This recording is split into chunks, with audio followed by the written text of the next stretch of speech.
ಸಕಲ ಋಷಿ ಮುಖ್ಯರು ಮಹೀಪಾಲಕರು ನೆರೆದರು. ವಿಶ್ವಭೂತ ಪ್ರಕರಣ ತಣಿದುದು ಧರ್ಮಪುತ್ರನ ರಾಜಸೂಯದಲ್ಲಿ. ಸಕಲ ಋಷಿ ಮುಖ್ಯರು ಮಹೀಪಾಲಕರು ನೆರೆದರು. ವಿಶ್ವಭೂತ ಪ್ರಕರದಣಿದುದು ವಿಶ್ವಭೂತ ಪ್ರಕರದಣಿದುದು ಧರ್ಮಪುತ್ರನ ರಾಜಸೂಯದಲ್ಲಿ.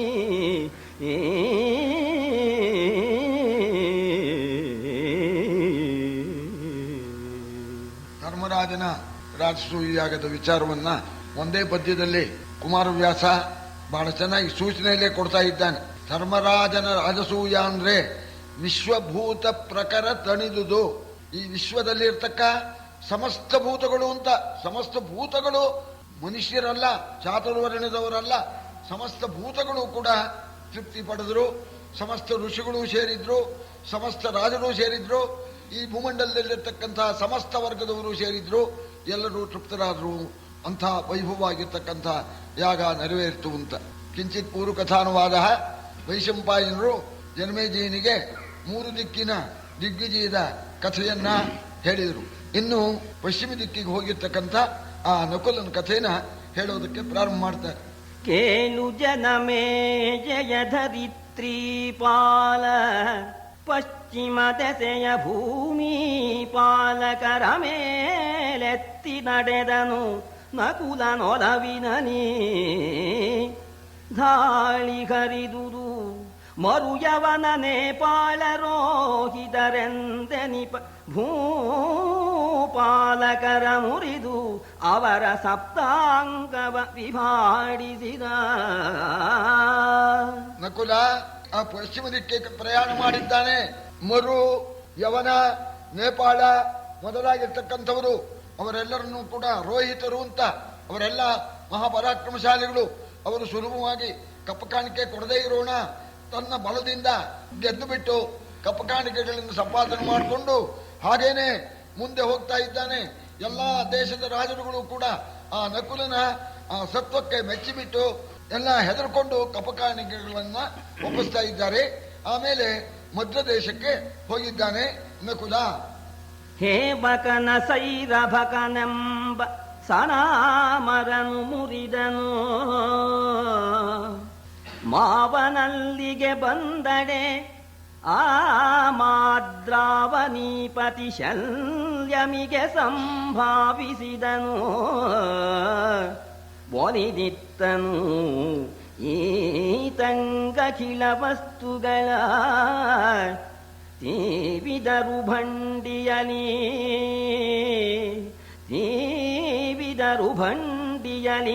ಮುಂದಣ ಜಾವಟೆಯ ಚಪಲರಿಗೆ ಹರಿಗೆ ನೃಪಾವಳಿಗಳಲ್ಲಂದಿ ತೆತ್ತರು ಕಂಡ ವಸ್ತುಗಳ. ಸೋದರ ಮಾವ ಶಲ್ಯ ಮಧ್ಯದೇಶಕ್ಕೆ ಅಧಿಪತಿ, ಅಲ್ಲಿಗೆ ಬರೋಣ ಅಳಿಯನ್ನು ನೋಡಿ ತುಂಬಾ ಸಂತೋಷವಾಗಿ ಅರಮನೆಗೆ ಕರ್ಕೊಂಡೋಗಿ ಏನ್ ಸಮಾಚಾರ ಬಂದ್ಬಿಟ್ಟಿಲ್ಲಪ್ಪ ಅನ್ನೋಣ, ಹೀಗೆ ಅಣ್ಣ ಯಜ್ಞ ಮಾಡ್ತಾರೆ ಅನ್ನೋಣ, ಆಗಲಪ್ಪ ಸಂತೋಷ ಅಂತ ಹೇಳಿ ತನ್ನಲ್ಲಿರ್ತಕ್ಕಂಥ ಕಾಣಿಕೆಗಳು ಅನೇಕ ಶ್ರೇಷ್ಠ ವಸ್ತುಗಳು ಎಲ್ಲ ಕೊಟ್ಟಿದ್ದಾನೆ. ಅವನನ್ನ ಕೆಲವು ದಿವಸ ಇಟ್ಕೊಂಡು ಸಂತೋಷಪಡಿಸಿ ಕಳಿಸಿಕೊಟ್ಟಿದ್ದಾನೆ. ಅಲ್ಲಿಂದ ನಕುಲ ಮುಂದೆ ಹೋಗ್ತಕ್ಕಂತಹ ಕಾಲದಲ್ಲಿ ಅನೇಕ ರಾಜರುಗಳು ಇವನ ಪರಾಕ್ರಮಕ್ಕೇನೆ ಬೆದರಿಬಿಟ್ಟು ಕಪ್ಪ ಕಾಣಿಕೆಗಳನ್ನ ತತ್ತಿದ್ದಾರೆ. ಹೇರಿದವು ಬಹುಧನವನೊಂಟೆಗಳಾರು ಸಾವಿರ. ಹೇರಿದವು ಬಹುಧನವನು ಒಂಟೆಗಳಾರು ಸಾವಿರ. ಮಿಕ್ಕ ವಸ್ತುವ ಹೇರಿದವು ಎತ್ತುಗಳ ಕೂಡಿದ ಭಂಡಿ ಸಾವಿರವು. 6 ಲಕ್ಷ ತುರಂಗ ಉಷ್ಟ್ರಗಳಾರು ಕೋಟಿಗಳು ಆನೆ ಗಣನೆಯ ಮೀರಿದವು. ಮೃಗ ಪಕ್ಷಿ ಕೋಣನ ಕುರಿಯ ಹಿಂಡುಗಳ. ಅಲ್ಲಿಂದ ಮುಂದೆ ಹೋಗ್ತಾ ಇದ್ದಾನೆ. ಕರಾವಳಿ ಆ ಸಮುದ್ರ ತೀರ, ಪಶ್ಚಿಮ ಸಮುದ್ರ ತೀರದಲ್ಲಿ ಅಲ್ಲಲ್ಲಿ ಮ್ಲೇಚ್ಛರು ಮೊದಲಾದವರು ರಾಜ್ಯಭಾರ ಮಾಡ್ತಾ ಇದ್ದಾರೆ. ಅವರನ್ನೆಲ್ಲ ಗೆದ್ದಿದ್ದಾನೆ. ಬೇಕಾದಷ್ಟು ಕಪ್ಪು ಕಾಣಿಕೆ ಒಪ್ಪಿಸಿದ್ರಂತೆ. ಅದನ್ನೆಲ್ಲ ಹೇರೋದಕ್ಕೆ 6,000 ಒಂಟೆ ಮೇಲೆ ಹೇರಿಸಿದ್ದಂತೆ. ಆ ಸಮುದ್ರ ತೀರದಲ್ಲೆಲ್ಲ ಮಳಲುಗಳು, ಅಲ್ಲಿ ಒಂಟೆನೇ ಜಾಸ್ತಿ. ಮತ್ತು 1,000 ಎತ್ತಿನ ಗಾಡಿ, ಇವುಗಳ ಮೇಲೆ ಅದೆಲ್ಲ ಹೇರಿಸಿದ್ದಂತೆ. ಕುದುರೆ, ಒಂಟೆ ಬೇಕಾದಷ್ಟು ಬಂದ್ಬಿಡ್ತಂತೆ. ಆನೆಗಳು, ಇನ್ನು ಕುರಿ, ಎಮ್ಮೆ ಎಲ್ಲ ಬಂತಂತೆ. ಎಲ್ಲದನ್ನು ಕೂಡ ಹೇರಿಸಿಕೊಂಡು ತಗೊಂಡು ಹೋಗಿ ಧರ್ಮರಾಜನಿಗೆ ಒಪ್ಪಿಸ್ತಾ ಇದ್ದಾನೆ. ನೃಗನ ಭರತನ ದುಂದುಮಾರನ, ನೃಗನ ಭರತನ ದುಂದುಮಾರನ, ಸಗರ ಪುರೂರವ ಸನಾತನ ಮಗನ, ನಹುಶನ ಕಾರ್ತವೀರ್ಯನ ನಳನ ದಶರಥನ, ಹಗಲಿರುಳ ವಲ್ಲಭರ ವಂಶದ ವಿಗಡರಲಿ ಯಮಸೂನು ಸರಿಯೋ, ಮಿಗಿಲೋ ಬಲ್ಲವನಾರು. ಹಗಲಿರುಳ ವಲ್ಲಭರ ವಂಶದ ವಿಗಡರಲಿ ಯಮಸೂನು ಸರಿಯೋ, ಮಿಗಿಲೋ ಬಲ್ಲವನಾರೆನಲು ಸಲಗಿದನು ಭೂದಳವ. ಧರ್ಮರಾಜನಿಗೆ ಕಪ್ಪು ಕಾಣಿಕೆಯನ್ನೆಲ್ಲ ತಂದು ಒಪ್ಪಿಸ್ತಾನೆ. 4 ಜನ ತಮ್ಮಂದ್ರು ಕೂಡ ತಂದು ಹಾಕ್ಬಿಟ್ಟಿದ್ದಾರೆ. 4 ಜನ ತಮ್ಮಂದ್ರನ್ನು ಒಪ್ಕೊಂಡಿದ್ದಾನೆ, ಸಂತೋಷ ಪಡ್ತಾ ಇದ್ದಾನೆ. ಆಗ ಧರ್ಮರಾಜ ಧರ್ಮದಿಂದ ರಾಜ್ಯಭಾರ ಮಾಡ್ತಾ ಇದ್ದಾನೆ. ಆ ಧರ್ಮರಾಜನ ರಾಜ್ಯಭಾರ ಅನ್ನೋದು ಅದು ವರ್ಣನೆಗೆ ಸಾಧ್ಯವಿಲ್ಲ. ಸೂರ್ಯ ವಂಶದಲ್ಲಿ, ಚಂದ್ರ ವಂಶದಲ್ಲಿ ಅನೇಕ ಚಕ್ರವರ್ತಿಗಳು, ಮಹಾಪ್ರಸಿದ್ಧರು ಅವರೆಲ್ಲ ಆಳಿದ್ದಾರೆ. ಪುರೂರವ, ಮತ್ತೆ ಕಾರ್ತವೀರ್ಯಾರ್ಜುನ, ನಳ, ನಹುಷ, ದಶರಥ ಇವರೆಲ್ಲರಿಗಿಂತಲೂ ಸರಿಯೋ ಮಿಗಿಲೋ ಅನ್ನೋ ಹಾಗೆ ಧರ್ಮರಾಜ ರಾಜ್ಯಭಾರ ಮಾಡ್ತಾ ಇದ್ದಾನೆ. ಧರ್ಮರಾಜನ ರಾಜ್ಯದಲ್ಲಿ ಅವರ್ಷಂಚ ಅತಿವರ್ಷಂಚ, ಅವರ್ಷ ಅತಿವರ್ಷ, ಅತಿವೃಷ್ಟಿ ಅನಾವೃಷ್ಟಿ ಎರಡೂ ದೋಷವೇ. ಮಳೆ ಇಲ್ಲದೇ ಇದ್ರೂ ಪೈರು ಹಾಳಾಗಿ ಹೋಗುತ್ತೆ, ಮಳೆ ಜಾಸ್ತಿ ಆದರೂ ಪೈರು ಹಾಳಾಗಿ ಹೋಗುತ್ತೆ. ಧರ್ಮರಾಜನ ಆ ರಾಜ್ಯದಲ್ಲಿ ಅವನು ಧರ್ಮದಿಂದ ರಾಜ್ಯಭಾರ ಮಾಡೋದ್ರಿಂದ ಅತಿವೃಷ್ಟಿ ಇಲ್ಲ, ಅನಾವೃಷ್ಟಿ ಇಲ್ಲ, ವ್ಯಾಧಿ ಪಾವಕ ಮೂರ್ಛನಂ, ರೋಗ ರುಜಿನ ಇಲ್ಲ, ಆ ಬೆಂಕಿ ಬಾಧೆ ಇಲ್ಲ, ಸರ್ವಮೇತ ತದಾ ನಾಸಿ ಯಾವುದೂ ಇರಲಿಲ್ಲ.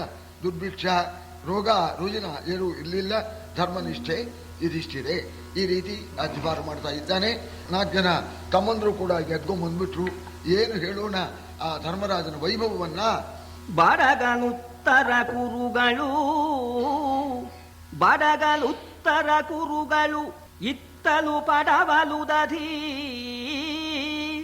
ವಿಭೀಷಣನ ಪುರಗಡಿ ಕೃತಾಂತನ ದೆಸೆಗೆ ಮೂಡಲು ದಿನಪನುದಯಾದ್ರಿ, ಪೊಡವಿಯದರಲಿ ಯಮಜನಾಣೆಗೆ ನಡುಗುವುದು, ಪೊಡವಿಯದರಲಿ ಯಮಜನಾಣೆಗೆ ನಡುಗುವುದು.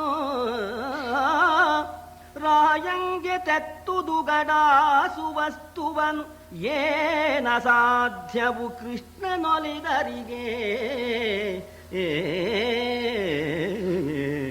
ಉತ್ತರಕ್ಕೆ ಆ ಉತ್ತರ ಕುರು ದೇಶ ಗಡಿ, ಪೂರ್ವಕ್ಕೆ ಪೂರ್ವ ಸಮುದ್ರ ಗಡಿ, ದಕ್ಷಿಣಕ್ಕೆ ಲಂಕೆ ಗಡಿ, ಪಶ್ಚಿಮಕ್ಕೆ ಪಶ್ಚಿಮ ಸಮುದ್ರ ಗಡಿ. ಹೀಗೆ 4 ಚತುರ್ಗಡಿಯಲ್ಲಿರ್ತಕ್ಕ ಈ ಭೂಮಂಡಲದ ಸಮಸ್ತರೂ ಕೂಡ ಆ ಧರ್ಮರಾಜನ ಆಜ್ಞೆಗೆ ಶಿರಬಾಗಿ ಕಪ್ಪ ಕಾಣಿಕೆಗಳನ್ನ ಒಪ್ಪಿಸಿಬಿಟ್ಟಿದ್ದಾರೆ.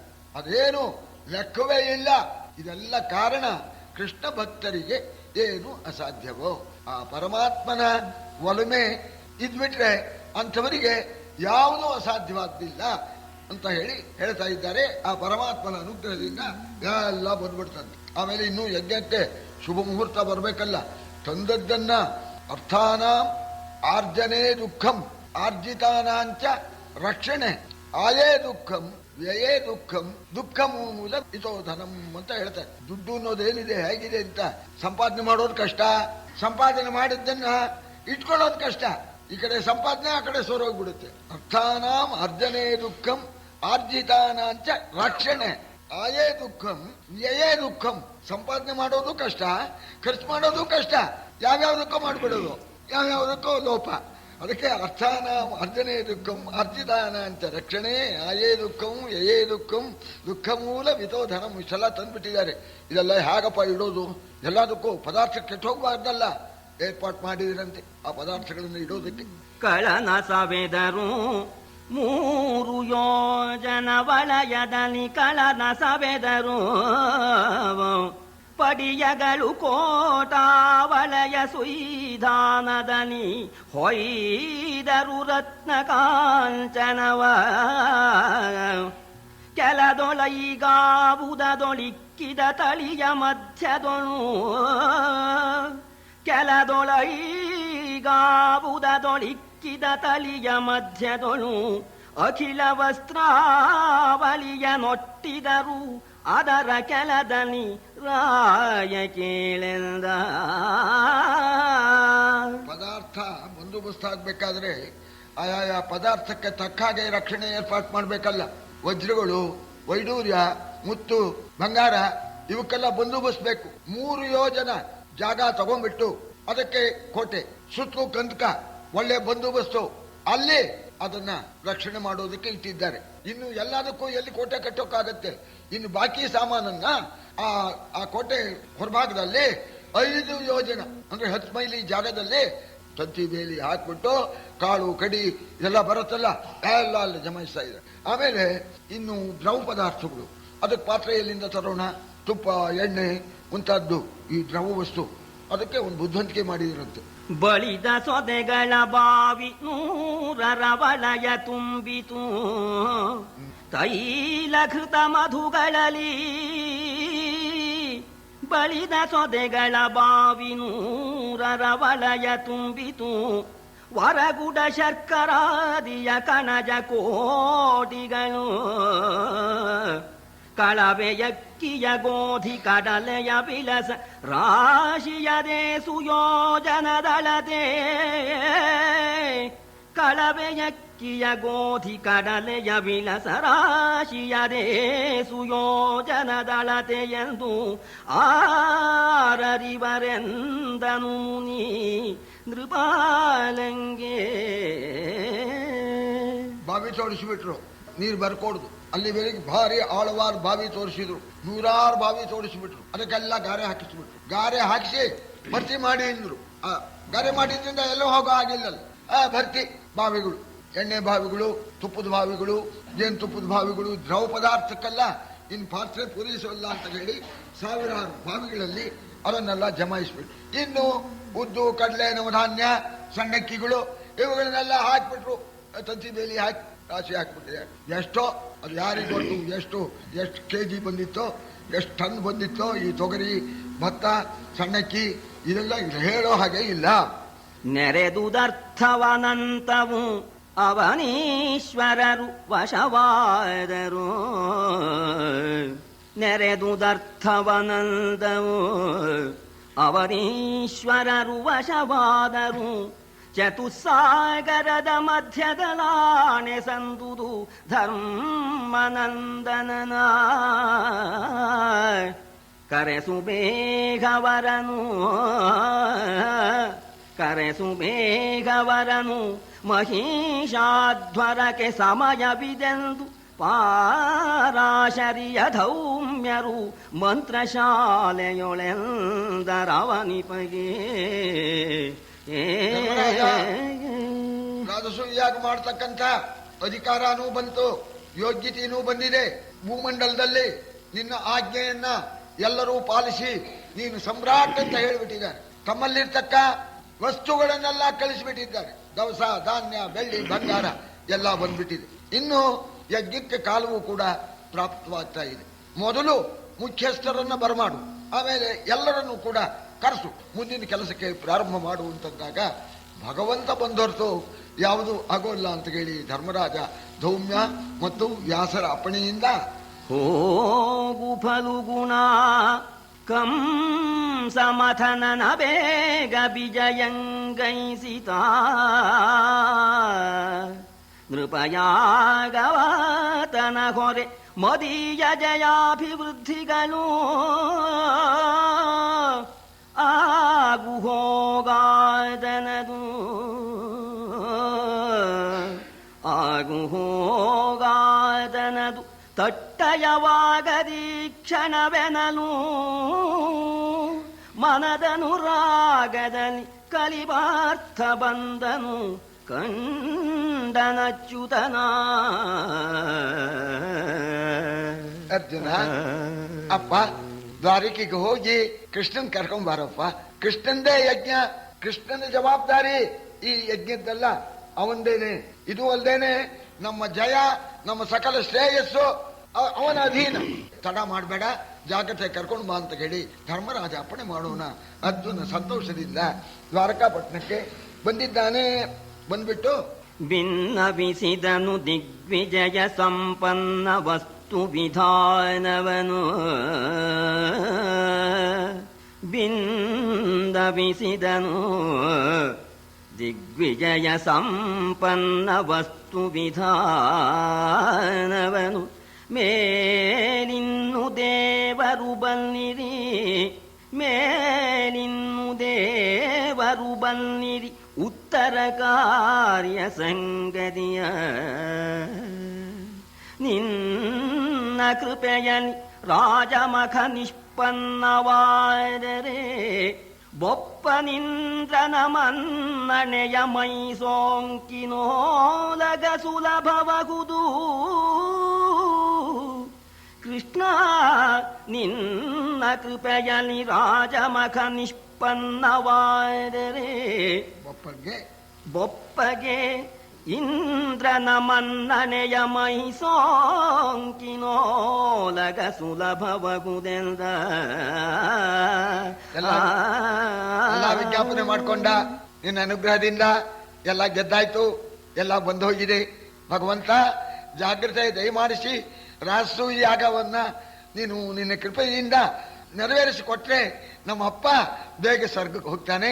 ಇಂದಿನ ಆ ಸಂಬಂಧ ಅವನಿಗೆ ದೊರೆಯುತ್ತೆ ಅಂತ ಹೇಳಿ ಅರ್ಜುನ ವಿಜ್ಞಾಪನೆ ಮಾಡ್ಕೊಳ್ಳೋಣ ಕಾಯ್ತಾ ಇದ್ದ. ನಾನು ಕಾಯ್ತಾ ಇದ್ದೆಪ್ಪ, ಕರೆಯೋ ಬರ್ತೀಯೋನಪ್ಪ ಅಂತ ಕಾಯ್ತಾ ಇದ್ದೆ ಎಂದ. ಪರಮಾತ್ಮನಿಗೂ ಸಂತೋಷವಾಯಿತು. ಆಗ ದ್ವಾರಕೆ ವ್ಯವಸ್ಥೆ ಮಾಡಬೇಕಲ್ಲ. ಕರೆಸಿ ಯಾದವನಾಯಕರ ಸಂಹರಣೆಯನು ನಿಜಪುರದ ಕಾಹಿಂಗಿರಿಸಿ ಬಲದೇವಂಗೆ ನೇಮಿಸಿ ಸಕಲ ರಕ್ಷಣವಾ ತರಿಸಿ ಭಂಡಾರದಲ್ಲಿ ವಿವಿಧಾಭರಣ ವಸನಾದಿಗಳ ಹೇರಿಸಿ ತರಿಸಿ ಭಂಡಾರದಲ್ಲಿ ವಿವಿಧಾಭರಣ ವಸನಾದಿಗಳ ಹೇರಿಸಿ ಹರಿಧನಂಜಯನೊಡನೆ ಬಂದನು ಬಂಧು ಜನ ಸಹಿತ. ಯಾದವರಲ್ಲೇ ಪ್ರಮುಖರಾಗಿರ್ತಕ್ಕಂಥ ಯುವಕರಾದ ವೀರರನ್ನ ನೀವು ದ್ವಾರಕಾಪಟ್ಟಣವನ್ನ ಕಾಪಾಡ್ತಾ ಇರಬೇಕು. ನಾವು ಯಾಗಕ್ಕೆ ಹೋಗಿ ಬರಬೇಕಾಗತ್ತೆ. ಬರುವುದು ಎಷ್ಟು ದಿವಸವಾಗುತ್ತು ಅಂತ ಕೇಳಿ ಏರ್ಪಾಟ್ ಮಾಡ್ದ. ಅಣ್ಣನಿಗೆ ನಮಸ್ಕಾರ ಮಾಡಿ ಬಲರಾಮನಿಗೆ, ನೋಡ್ಕೊಳ್ಳಪ್ಪ ಅಣ್ಣ, ನಾವೆಲ್ಲ ಹೋಗಿ ಬರ್ತೇವೆ.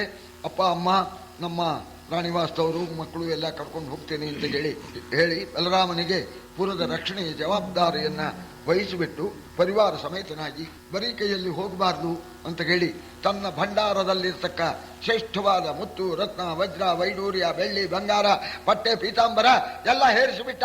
ಎಲ್ಲ ಹೇರಿಸಿಕೊಂಡು ಅರ್ಜುನ್ ಜೊತೆಯಲ್ಲಿ ಆದಷ್ಟು ಜಾಗ್ರತೆ. ಕೃಷ್ಣನಿಗೂ ಆತುರ ಬಂದ್ಬಿಟ್ಟ. ಹೇಳಿ ಕಳಿಸಿದ ಅರ್ಜುನ, ಕೃಷ್ಣ ಬರ್ತಾ ಇದ್ದಾನೆ ಅಂತ. ಧರ್ಮರಾಜ ಇಂದ್ರಪ್ರಸ್ಥ ಪಟ್ಟಣದ ಮಹಾದ್ವಾರದಲ್ಲಿ ಕಾಯ್ತಾ ಇದ್ದ. ಬಂದರು ಕೃಷ್ಣಾರ್ಜುನರು.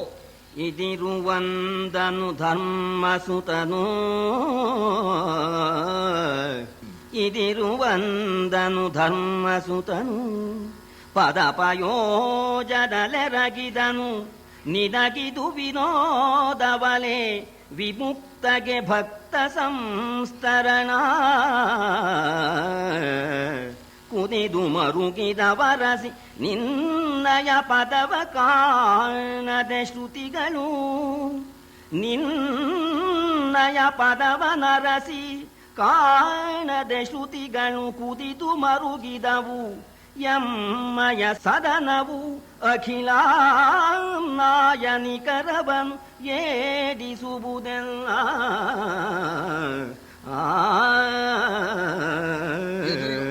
ಬಂದ, ಎದುರುಗೊಂಡ. ಕೃಷ್ಣನ ಪಾದಕಮಲಕ್ಕೆ ನಮಸ್ಕಾರ ಮಾಡಿ ಧರ್ಮರಾಜ ಹೇಳ್ತಾ ಇದ್ದಾನೆ, ಪರಮಾತ್ಮ ಇದು ನಿನಗೊಂದು ವಿನೋದ. ಭಕ್ತರನ್ನ ಸಂತರನ ಭಕ್ತರನ್ನ ಉದ್ಧಾರ ಮಾಡತಕ್ಕಂಥದ್ದು ನಿನಗೆ ಇದೊಂದು ವಿನೋದ. ಪರಮಾತ್ಮ, ಅನಂತ ಕೋಟಿ ವೇದಗಳು ನಿನ್ನನ್ನು ಹುಡುಕಿ ನೀನು ಸಿಗದೇನೆ ಒದ್ದಾಡ್ತಾ ಮರುಗುತ್ತಾ ಇದೆ. ನಮ್ಮನೆ ಈಗ ಆ ವೇದಗಳಿದೆಯಲ್ಲ, ಆ ವೇದಗಳನ್ನ ಅಣಕಿಸೋ ಹಾಗಾಗಿದೆ ಇಲ್ಲ ಇವ. ವೇದಗಳಿಗೆ ನೀ ಸಿಗಲಿಲ್ಲ, ಅವು ಸುಸ್ತಾಗ್ಬಿಡ್ತು. ಈಗ ನೀ ನಮ್ಮ ಮನೆ ಮೇಲೆ ಬಂದು ಹೊಕ್ಕೊಂಬಿಟ್ಟಿದೆಯಲ್ಲ, ಈ ನಮ್ಮನೆ ವೇದಗಳನ್ನ ಅಣಕಿಸ್ತಾ ಇದೆ, ನಿಮ್ಗೆ ಸಿಗಲಿಲ್ಲ.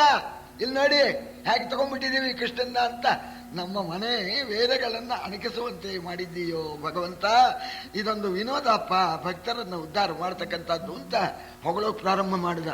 ಇರ್ಲಿ ಇಂದ ಕೃಷ್ಣ, ಇರ್ಲಿ ನಿನ್ನ ಹೊಗಳಿಕೆ ಇರ್ಲಿ, ಈಗ ಬಾ ಹೋಗೋಣ.